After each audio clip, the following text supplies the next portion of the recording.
If part of the issue was that people were drifting away from church, I would imagine people weren't drifting away because of some particular theory or understanding about God. It was probably just that they were getting miffed with the people around about them. They were getting a bit upset about maybe who was in community with them, or what the worship was like, or what the teaching was like, or, they didn't like the leaders. It's probably all the kind of similar stuff.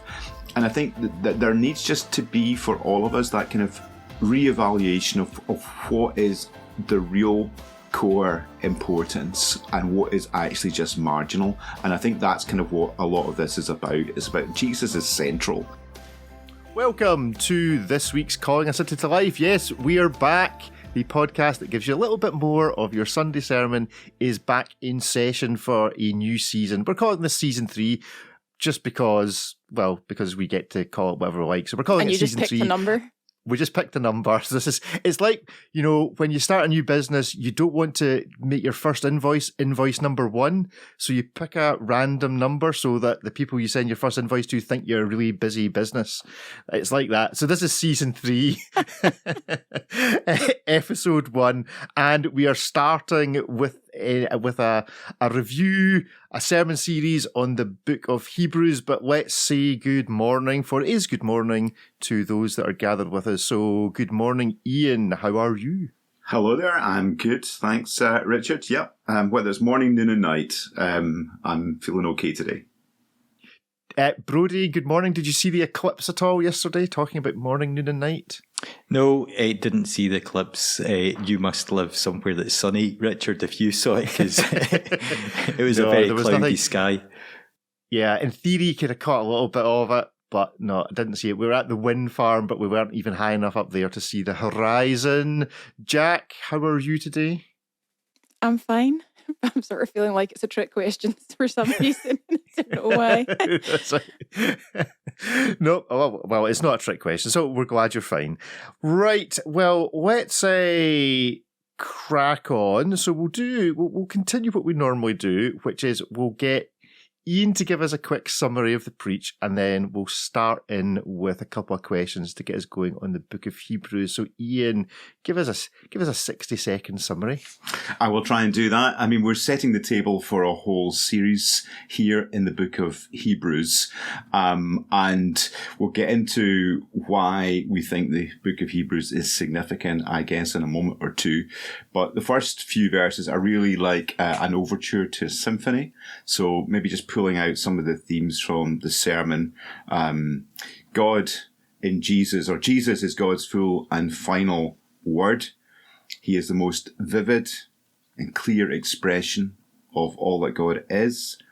He's the life that energizes and guides the universe. And he's the one who personally takes responsibility for our estrangement from God, purifies us by trading places with us and absorbing in himself the pollution of sin, and he is now seated and exalted on the throne of God.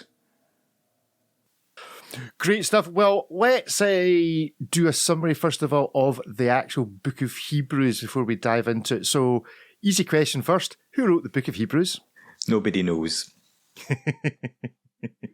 People have great fun trying to work out who wrote the book of Hebrews, but the bottom line is that nobody actually knows. And the style of it is reckoned to be some of the best stylistically written material in the whole of the New Testament. So that immediately begins to eliminate some of your favourite characters whose style wasn't particularly good. So it's maybe a kind of anonymous but very skillful orator. I suppose the other bit of that is that it's unlike the letters. It's probably not a letter. It's more likely to be a written sermon. And that kind of accounts for some of the high ability with language. It is reckoned to be possibly the best piece of writing in the whole of the New Testament. So that kind of eliminates some of the people we might imagine to be writers who have written other pieces in the New Testament whose language is not quite as good as Hebrews. So, long answer. Short question. That just makes me want to ask, who's the worst writer in the New Testament? Well, it rules out Paul. So controversial. as anyone who has ever received anything handwritten or even written by email knows, I'm not a good writer. So I'm with Paul on this one. But I'd be curious as to whether an English professor, how they would like rate, mark out of 10 some of Paul's writing versus some of that in the book of Hebrews. Does Hebrews... What's the way of putting this? Does Hebrews suffer? That's maybe the bit. Does Hebrews suffer from where it is in the Bible? What do you mean? It's kind of isolated. It's this absolutely phenomenal letter, sermon, whatever, but it's kind of near the end. So it's not near the Gospels. It's not Romans or Corinthians, and then you're into the letters, and then it kind of peters out, and there's this enormous book just before you get to Revelation. I just always feel like it kind of gets ignored. It kind of peters Timothy's and Titus's out, to be more accurate, Richard. But yeah, I think part of it is that this was one of the more controversial inclusions in the New Testament, principally because people couldn't pin it on a particular author. And it has kind of shifted around a little bit, as my understanding, and where it should be located. So I think where it is a little bit of a historical consequence of it being pretty late in being included in the canon. Right, okay. And to get then to actually what you said and the bits you spoke on, which was chapter 1, 1-4, and chapter 2, verse 1, as you were reading it, I was kind of taken, for whatever reason, whether rightly or wrongly, to John's Gospel in the kind of opening section. It just seemed like an enormous summary of everything. It was a kind of refocusing. What do you think the context was of what the writer was trying to do to his congregation, if you like, if it was a sermon? We look at Thessalonians and you can see that it's written to people who are concerned about, let's say, the end times. You look at Corinthians, it's written to a church that's in various ways in crisis. What was the context you think that Hebrews was being communicated into? Again, there's a bit of a challenge in working out what the background to Hebrews is. We don't know who the author is. I don't know quite who it was addressed to. We don't know where it was written from. I think there are some clues, and most people reckon that it was written really to people who were under threat, under persecution, maybe even people who were losing faith as the church became a little bit more established. So, for example, if you look at Hebrews 10:25, it talks about people not abandoning meeting together as some are in the habit of doing. So, it could be that there's a little bit of fragmentation in this church, possibly due to persecution.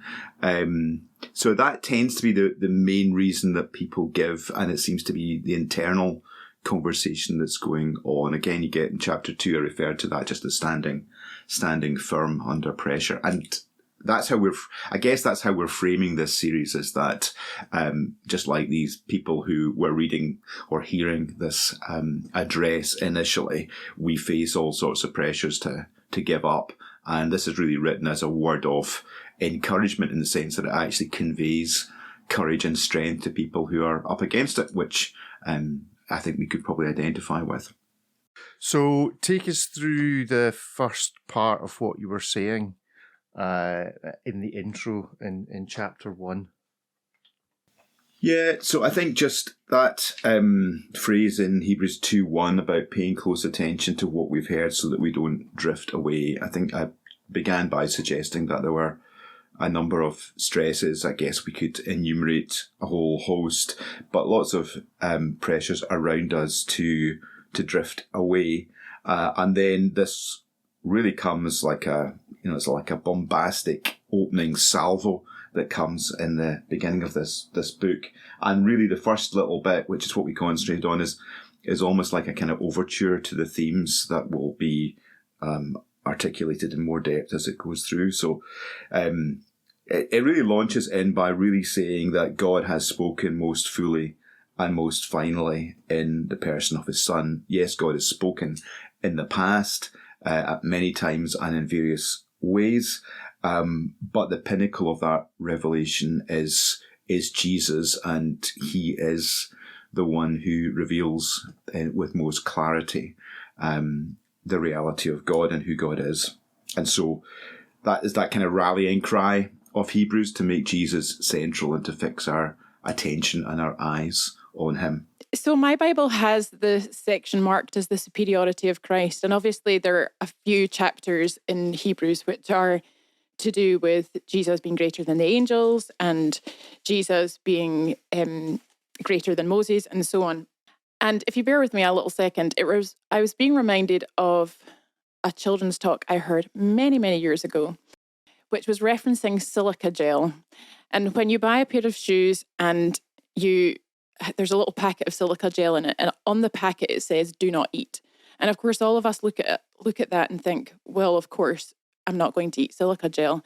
But somewhere, someone has eaten silica gel, and there's a reason they've written "do not eat." And so the warning is more important than we imagine, and we can dismiss it sometimes. And I was kind of feeling that about this, because when they're saying that Jesus is greater than the angels, there's the part of me that feels like, well, of course. But clearly this is pointing to, or this is being said for a reason. There's a tendency for us to try to equate both of them. Does that make sense as an observation, Brodie? Yeah, I mean, I think so. The book of Hebrews, as I think Iain's already said, sets up this series of contrasts with the main point of saying Christ is superior to all of this. Christ is the main focus. And part of that, or not part of it, the whole reason for it is to strengthen these Christians. You know, if this is who Jesus is, then why do we need to kind of like be fearful of these other things? If this is who Jesus is and what Jesus has done, then we can take strength from that. So that there is this huge focus. And I think it's so easy for us, isn't it? Where we perhaps are like the people that Hebrews was written to is we can get caught up with the effect rather than the one who has done it. So we get excited about, wasn't that a great church service, or wasn't that fantastic that this happened, and forget the one who caused it to happen. So there is this focus on Jesus, and the writer will develop that in, I think, what is a surprising way. We'll leave that hanging there just now. But just now, I guess as well, of you're in an environment, again, we don't know who this was written to. I suspect that it was written to a church by the seaside, given some of the nautical kind of like allusions. We're told that, don't drift, and anchors and things like that are mentioned. But it was an environment in which there's many gods, in which there's an awareness that we live not just in a world of physical things, but spiritual beings. So there is this in chapter 1, most definitely, and I think Richard's right to kind of like spot connections here with John's gospel, of a real defence of the divinity of Jesus, that Jesus is God, and that makes all the more important what Jesus has done and said. So yeah. I agree, bro. It feels like chapter 1, this exact the phrase, obviously it's translated, exact representation, feels quite almost harsh in a kind of, well, maybe it is why we think it's a sermon, like almost tub thumping, like he's an exact representation.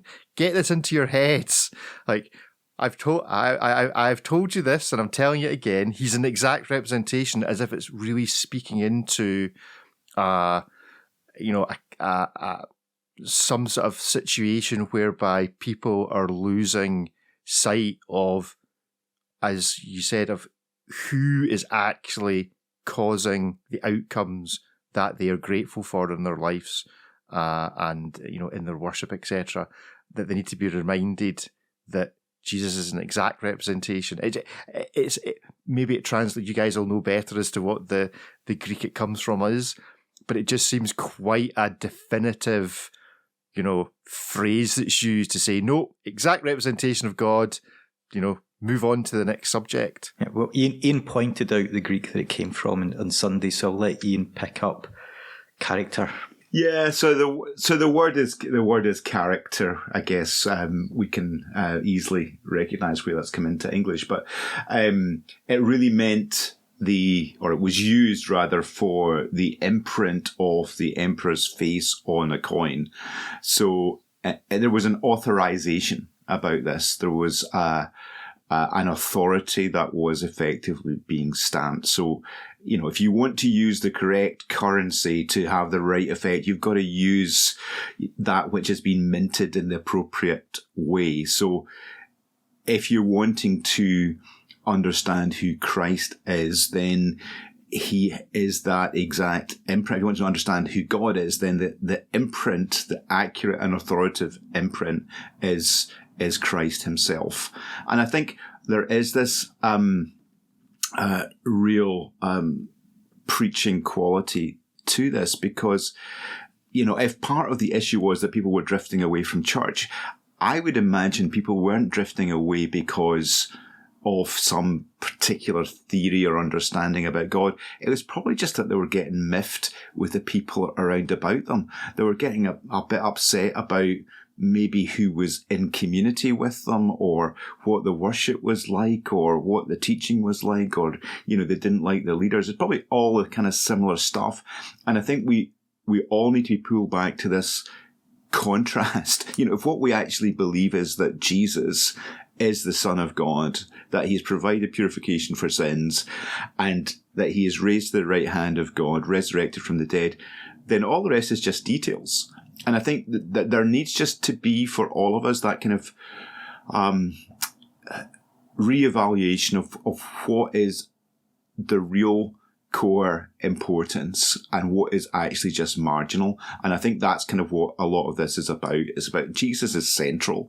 Actually, guys, get your heads around this. This is what is really important. The other stuff is just details. It's tough, but it's just details.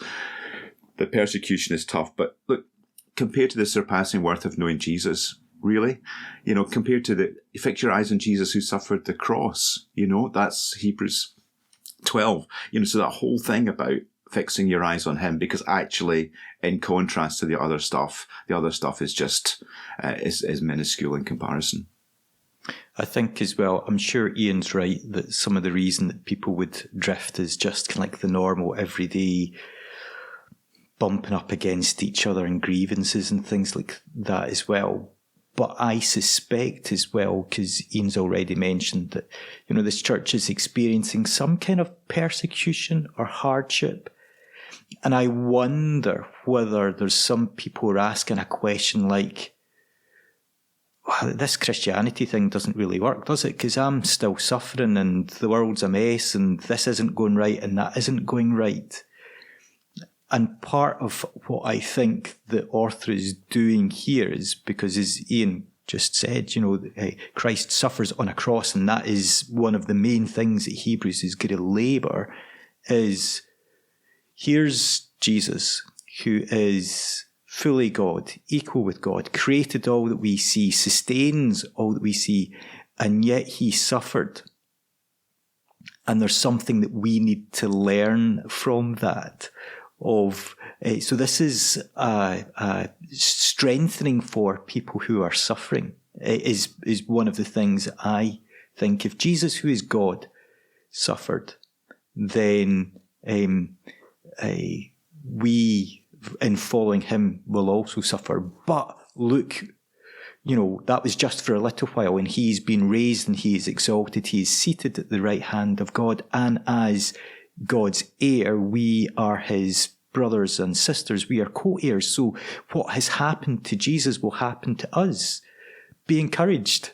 This suffering is just momentary, to quote Paul rather than Hebrews. I think some of that's going on with how this is being set up here. And therefore, to kind of like pull it back to the title of the series of we can stand firm in uncertain and shakeable times. Bringing us back again, and I know that this is something that we talk about all the time, and obviously it's a huge theme in relation to the Bible, but this identity theme is... Exactly sorry, is that where you were going? Oh, okay. That's exactly where I was going to go. Great minds think alike. Well, it just feels that whilst it's not referencing us in chapter 1, it's impossible to read that and not feel what you're thinking about where you sit in relation to that then. And if we have the inheritance that Jesus has paid for us, then what that is allowing for us and the relationship with God that it makes possible.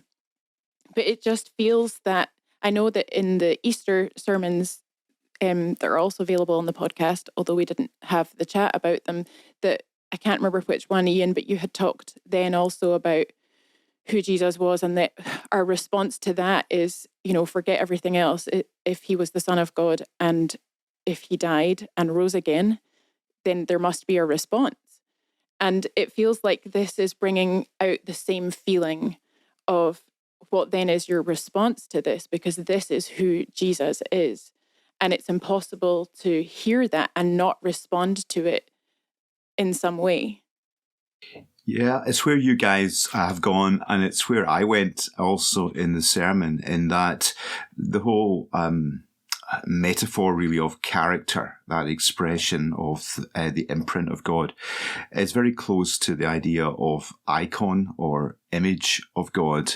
And that word is a word that is used for our humanity as well. So just as Jesus is the perfect expression of God, we are also created to image God.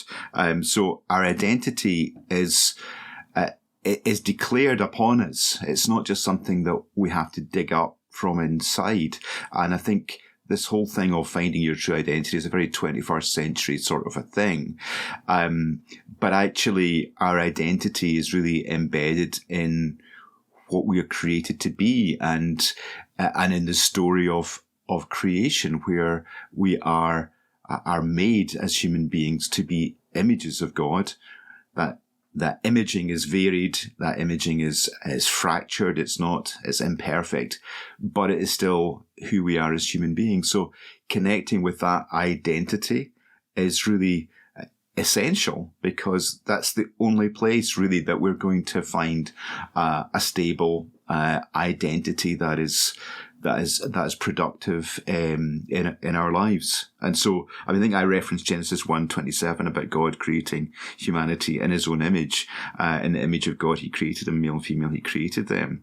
And that idea of image there being a word that was used to describe even an idol or something that represented a god physically that was unseen. So that whole idea of humanity being a less than perfect image of God, and Jesus in contrast being the perfect human image of the unseen God.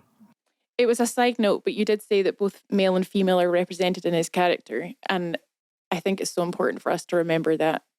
I don't want to say that as like the only girl in the podcast, but well, I feel like it's important. Well, I felt it was important, so I said it. I think there's a bunch of things that we need just to derive a little bit from this idea of image, that the image is represented in male and female. I think I might want to say as well that image is represented somehow in relationship between male and female. Though I would also want to say that because Jesus is the perfect image of God, we do not need to be married or to be in relationship or to have children in order to image God, because Jesus clearly was not in that category and perfectly imaged God as a single person. So, the image of God, we are little bits of the picture, aren't we? We're fragments of the image, and there are different aspects of that image that each of us can reflect, though we are all connected to the core of who God is and image him in creation. we might not get onto your second, third, and fourth points in your sermon because we might hang around the image bit for a little longer. It's obviously from a culture, a 21st century where we set image and identity and all that. These are buzzwords of the moment. So let's try to lean into it just a little. When somebody speaks to you about identity, what is the language and thinking we should be doing? Help us do the heavy lifting that ties what we think back into us being the image of God.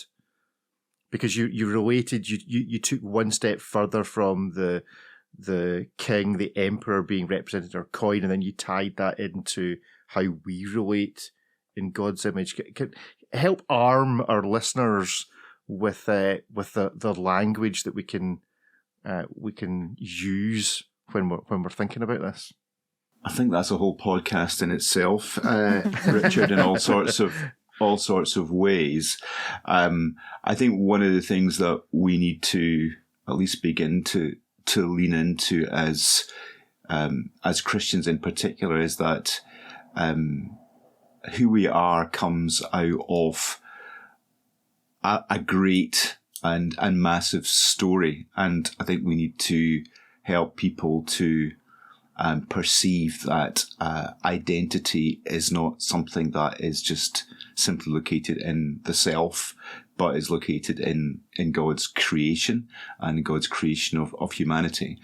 I think too, just the images or the language of Genesis chapter 1, I think one of the things that people really see now is that this is temple language, and that actually human beings are almost like idols or images in a temple, which I think is partly why idolatry is such a terrible thing in the Old Testament, because we're meant to be the images of the unseen God, not idols or particular practices. So I think in some way perceiving human beings as being expressions of the reality and the nature of God in creation and to creation, I think kind of helps locate us in the right place. So I think Christians can get caught up on maybe the identity thing in quite a kind of binary, God says this is what you are kind of thing. Yeah. But actually it's really embedded in the whole story, and it's embedded in what God has made us to be in his creation, which I think is a larger picture. I don't know if Brodie wants to come in on that while I'm still thinking about the question. Yeah, I mean, like picking up on that of, well, why are we image bearers? What is the end of that or the purpose of that? And it is to speak to rule, to steward the rest of creation as God's image bearers, to witness to who God is.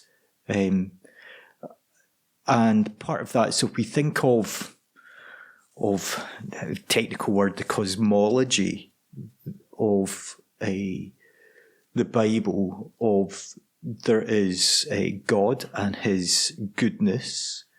There's the Satan, the accuser, and the fallen angels in that realm of evil and destructiveness. And then there's this kind of like neutral is that the best word? That's the word I'm going to go with just now, of these principalities and powers, and that's part of who we are imaging too. We are reminding them of, listen, you are meant to be working towards God's good purposes and not to the forces of evil and destruction. And that's part of the spiritual battle that goes on, whereas icons as representatives of who God is, that we are witnessing and we are doing battle in that realm by being true to who God has made us. So we are reminding the rest of creation who is the Creator and who is the Lord is part of our calling. I think it's a personal reflection, Richard. I don't know if this is helpful in what you were referring to in your question, but just the suggestion that as Christians, when we're listening to identity-related conversations, there could be a tendency to throw the baby out with the bathwater, or to throw the whole conversation out in a frustration that we're focusing in such a self way, or that we keep talking about identity. And I think for me, I'm feeling reminded that identity as a conversation is so important, because it is so, we were made to know who we are. And it's very evident when you read scripture that talking about at length who Jesus is important, because it gives context to everything and it is central to everything. And I suppose it can be easy for us as Christians to maybe just be frustrated with a conversation that feels like not the conversation we would have been having 30 years ago, instead of to respond with the awareness that the reason that the conversation is happening at all is because there's such a deep need within people to understand a wider thing. And just because it might not be the narrative that we would have over it, it's an important conversation to be having. Does that make sense? Yeah, I think also we need to see just the conversation around identity as a gift to us who are Christians. And not get bogged down in some of the just the weeds of these conversations, because actually what it points to is something absolutely fundamental about the world and in which we live, which is that we were intended to be image bearers, and to find our true identity in what we were created to be by God. And, we are living as a consequence of our rebellion out of alignment with our true identity. And the good news of the gospel is that Jesus wants to bring us into alignment with our original identity, which is actually, as we're going to see in chapter 2 of Hebrews, I think this is maybe pointing against the direction of next week, but as we're going to see in Hebrews, is a very exalted and honoured position that God has given to us as human beings, and actually to all human beings. I think, again, we forget just the massive cultural shift that has happened by this awareness of what it means to be made in image of God, because, back in the day, and certainly in some cultures, not everybody is regarded as having equal worth or value, because not everybody is regarded as being in the image of God. But Genesis totally democratizes it. It says every human being bears the image of God, and that means we need to treat people with respect. We need to give people fairness. We need to appreciate with honor people who are around it and about us, and that is a profound and kind of fundamental value that has come as a consequence into our society through the Bible, really, and the teaching of the Old Testament and of the New. So there's something really fundamental that we're scratching at here when we're thinking about identity. Yeah, I mean, I think Ian's right on the question's a gift. And I think behind or alongside that question of who am I, is a question of what am I and why am I here? And I think we have an amazing story to tell of who we are, and Hebrews presses into that, and why are we here? And I think that gets wrapped back up with of God has called us for a purpose. So I think there's huge opportunities. As Iain says, it's easy to get kind of like caught in the weeds and culture wars and all these kind of things, but we've got something I think very positive to share about who God has called us to be, the role that He has given us, that there is meaning to life and not just a randomness. It's not a eat, drink and dance or whatever because we die tomorrow, but there is a purpose and a meaning to life that we can get excited about and join in with what God is doing. Yeah, it's good. Well, much as Richard is suggesting that we might be stuck in point 1 forever, I do want to get on to point 2 because I don't think I've ever heard Goldilocks referenced ever in a sermon. So It's because you want to talk about physics. That's why you want to point to known dark for matter and the multiverse. Yeah, known for my love of all things physics. I love this. I love this little section, Iain. I feel like it's really easy for us to feel like to start to agree with the narrative of the world that with all things climate change and disaster and everything and whilst I'm not saying those things aren't real, just realizing I could go along with a political point here that I don't want to make. But the fingertips of the caretaker are all over the universe and that he's actively engaged in it is such a helpful reminder. And the Goldilocks effect just sounds really good. Yeah, I'm just a little kind of shout out for someone who listens to the podcast who pointed me, thanks Lynn, to this article in the Glasgow Herald on the 31st of March, which people might want just to search for. It was an article citing Durham physicist called Philip Goff, who's just brought out a book called Why. He's not a believer, and he is not a Christian, and he's actually trying to kind of find a middle way between faith and the kind of cold atheism of Dawkins and other people. But actually what he is saying is that if you look at a lot of the physics realities of the world that we're discovering and of the universe, there are all sorts of things that just kind of point to things being just so. They're not too hot, not too cold, not too fast, not too slow, that actually point to a level of complexity that suggests there's an intelligence of some form behind the universe. And that's really as far as he's kind of going. And I think it's an argument that Christians have made for quite a considerable length of time. But I think what we're now seeing is that there are more and more fingerprints, if you like, or signposts within reality that point to something more than just a kind of cold hand of nature producing what we see and what we enjoy.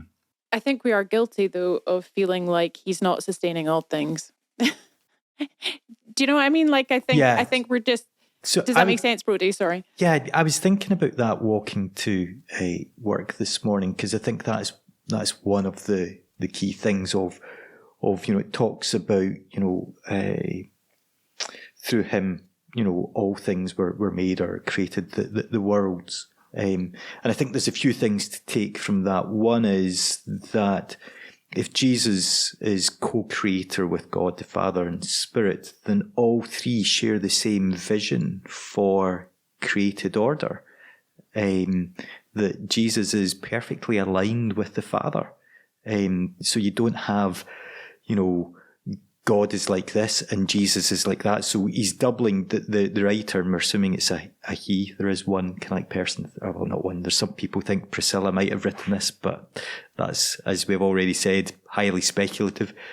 That the writer is doubling down on this. Jesus and God are on exactly the same page because they are the same. But the sustainer thing I was thinking of, and it's a bit of an argument from absence in some respects, or it's a difficult argument to prove of. But if God wasn't sustaining the world, if his grace wasn't present and active, then how much worse would things be? It would be unlivable. It would be hell, quite literally. But God is sustaining the world, and his grace is present and at work. So there's much to be thankful for and appreciate of what God is currently doing in our midst. Bizarrely, it has me thinking of the verses in Job when God starts speaking back to him, and he's talking about, have you given the horse its strength, and have you, positioned where the deer are going, and all those things. It's just like that reminder of, well, hold on a minute. There's a whole thing that you're forgetting about that you are not capable of. And I think that sustainer thing's really important, particularly as people can talk about, intelligent design and things like that.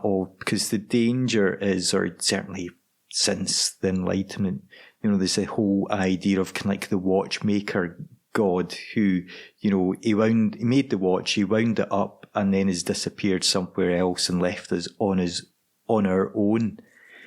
And God has not left us on our own. He is not an absentee landlord who's just letting kind of like nature or the cosmos run by its own internal rules. God is present and he is involved, which is why at times I don't like the word of God intervening, because it sounds as though God was distracted and we had to grab his attention again. Of God is always at work. That's what Jesus said. My Father is always working.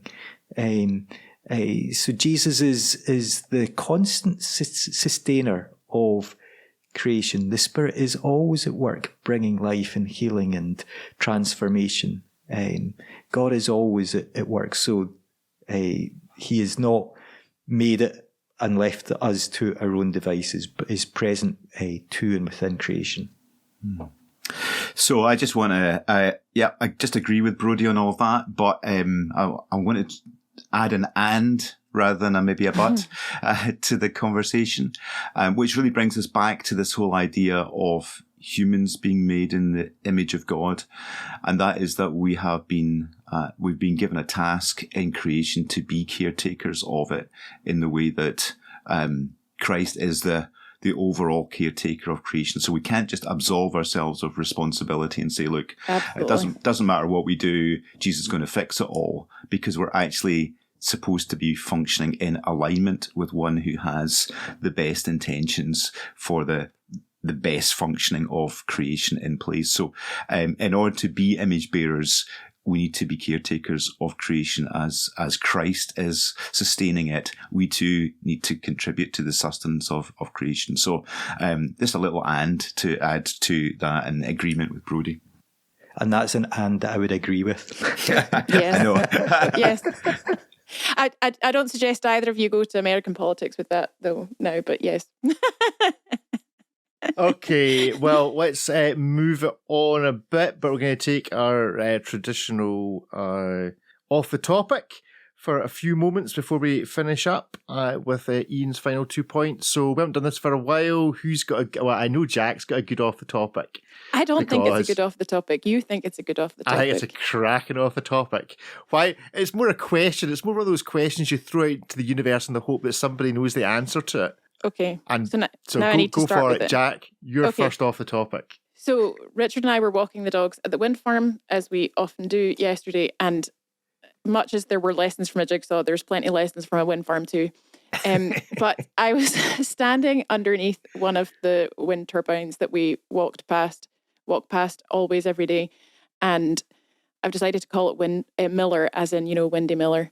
So I was standing underneath it, and as there's 3 blades, and as one comes down towards you, you hear the whoosh, but you're only hearing the whoosh of the one that is approaching you. And I just had a wondering that if I was standing up on the other side, would I then hear the whoosh of the other ones at the same time, which seems silent when I'm on the ground? But I asked Richard this question, and then he was bamboozled. And This so is one of those if a tree falls so in a forest type things. Jackie, you It's do just know that we have interesting. somebody in the church whose job literally is to assess and monitor Exactly. the sound at wind farms. Well, Pete we will now answer that question. I forgot that, and so now I'm going to ask. Yeah, I would ask Exactly. him. Good stuff. Brodie, you've lined yourself up. Oh no, Ian's going to weigh in. I was just going to with say, an answer. Pete, I was going to say, Pete, if you're listening, can you send us the answer to that question?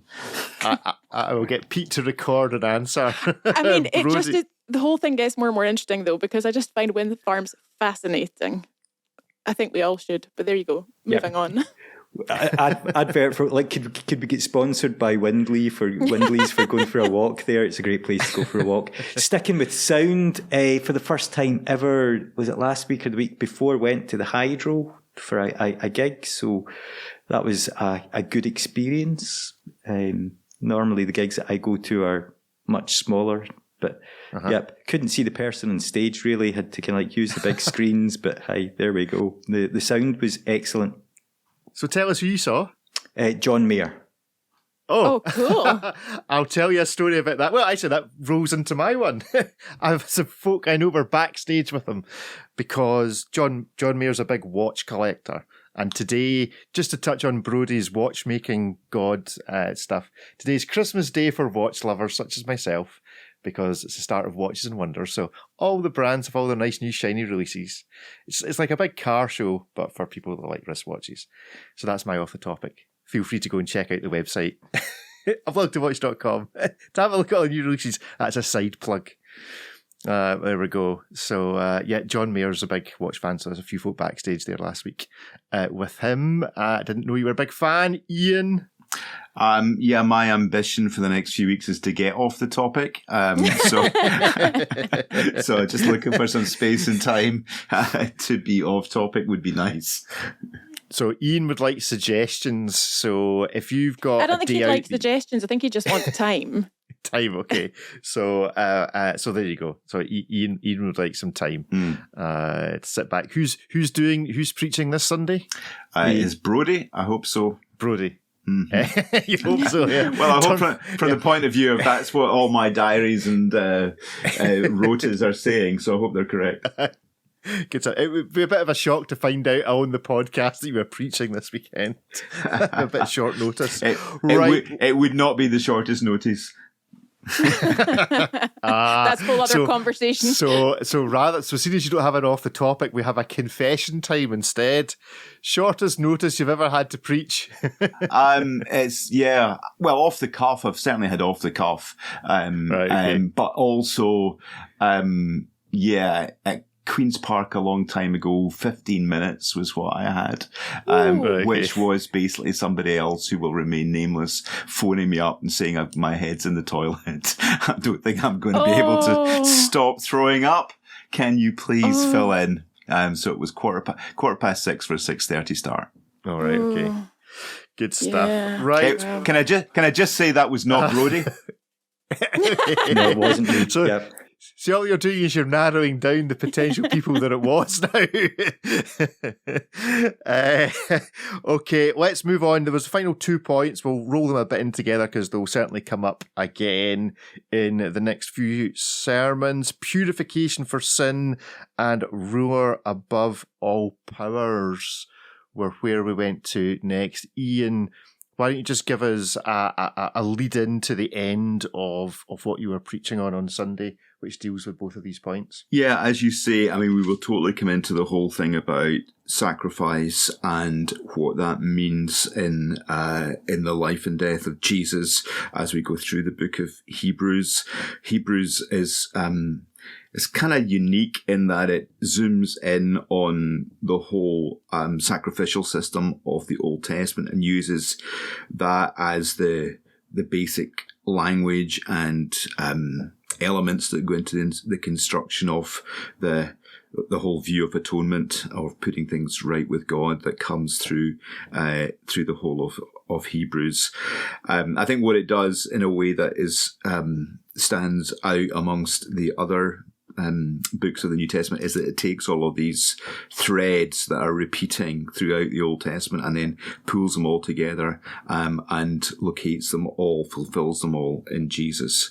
So in particular, this whole idea of purification of sin being a defilement, and particularly a defilement which is infectious and which has to be isolated and quarantined and even eliminated, that we get in the Old Testament. So, something has to die in order for sin to be purified. That comes through very clearly in Hebrews. But there's that plot twist where Jesus takes our place, and therefore he, like the sacrificial lambs of the Old Testament, substitutes himself for us, and as a consequence, the effect and the stain of sin is removed. So I think for me, I think that whole metaphor, if you like, that whole image, that whole way into the work of the cross helps us to understand that sin is not just a transactional effect between ourselves and God, but it actually has a very profound and personal impact in that it infects our very beings, and it needs to be eliminated or extricated from our personalities. And so, if you like, the stain of sin needs to be removed, and Hebrews really goes into that big time. Yeah, the infectious nature, which you touched on Sunday, was quite interesting, I felt, as opposed to just being about the individual person, but about how, especially as we're coming out of, this century's largest so far worldwide example of such a thing. I think, I think we'll maybe come back to this, Richard, but because I think this is really interesting, and I'd be really interested to hear what Brodie has to say about this. But I think holiness works in two different ways. It works differently in the New Testament from the Old Testament, simply because of Jesus. So the Old Testament is all about avoiding contamination because you are degraded by sin. Whereas holiness is infectious in a positive way in the New Testament, that holiness actually purifies. So rather than kind of fearing contamination and avoiding things that contaminate dead animals, etc., are some of the images of it in the Old Testament. In the New Testament, you have this whole thing of the absolute holiness of God comes into a contaminated world, and in Jesus. And actually, the effect is not that he becomes contaminated. Well, he does become contaminated, but even in being contaminated, he purifies everything. And I think we'll come back to that, I'm sure. Well, interestingly, so on the kind of podcast chat, there seems to be a competition from time to time about the most expensive book that Brodie can find, which he's currently winning with a text on the book of Hebrews. I am reminded of something I came across this week via another podcast, and it's called The Parasite Stress Theory of Values and Sociality, Infectious Disease, History and Human Values Worldwide. And it actually ties together the whole way in which society thinks about infection, and actually how it ties into the way that governments work and that dictators rise. Because if you think of the number of dictators that are all germaphobes at the same time, this kind of purity thing. So it was a really interesting podcast discussion at Lebanon, and that's currently at £180 for that book. So I ain't being bought anytime soon. But Brodie, what do you think? Do you think this is a theme that's worth digging into? Yeah, as Iain says, it's a theme that we will return to because it's a theme that Hebrews picks up and goes deep with. And I think going back to your original question of why does the book of Hebrews get overlooked, I think one of the reasons it can get overlooked is it's quite challenging to read in some respects because it is just so interwoven with all these allusions to Old Testament passages and difficult to understand at times, practices of sacrifice and atonement and things like that. But underlying all of this is this idea that and Iain used the word of representation, that just as Jesus has perfectly represented God to us, Hebrews then goes on to develop not just Jesus as God, but Jesus as the perfect human. And so Jesus as the perfect human represents all of humanity, indeed all of creation, to God in making atonement and cleansing and purifying and renewing right relationship and freeing us from powers of destruction. So there's masses all happening here that Hebrews is dealing with, which is why in one sense it's hard to kind of like summarize it up. In some ways, is a difficult book, or can be a difficult book to read. Finally, I just wanted to ask a question based on the end of verse 3 in chapter 1. He sat down at the right hand of the Majesty on high. And it got me thinking about how often so the image here is of Jesus sitting down, and it got me thinking about how often in modern society, we're asked to stand up for things, so that the sitting down is an action of authority. You know, so I remember at school, every time the headmaster walked into the classroom, you would stand up. I can think of a number of situations as a youngster whereby somebody in authority would come in, you'd stand up and you'd wait for them to sit down and then you'd sit down. And I wonder to the extent of which any of that happens, to the meaning that we really don't have much of a reference to the importance of what's being said here, that Jesus sits down at the right hand of God. That actually it's kind of disappeared out of the way we think and consider things. Like, people nowadays might be reading that going, okay, the guy sat down. Why are you telling me this information? Any thoughts? I think that's really interesting, bizarrely. Well, so it's doing a number of things, one of which Iain mentioned on Sunday, I think, of the sitting down of, hey, it's done, it's finished, I've completed. But the sitting down as a mark of equality as well, of enthronement, that Jesus has been enthroned. So resurrection means not just eternal life, but exaltation and enthronement. Whoa, and this is where Hebrews then goes. That's what we've got to look forward to as well. Yeah. Spoiler alert. Spoiler alert. Cool. Right. Well, let's bring it in. Let's bring the podcast in for an easy sit down. So we will get everyone's final words. Jack, why don't you give us a final word? I mean, I'm just looking forward to the rest of the series. I feel excited in a revelation kind of way again. Good. Brodie? Yeah, excited for it.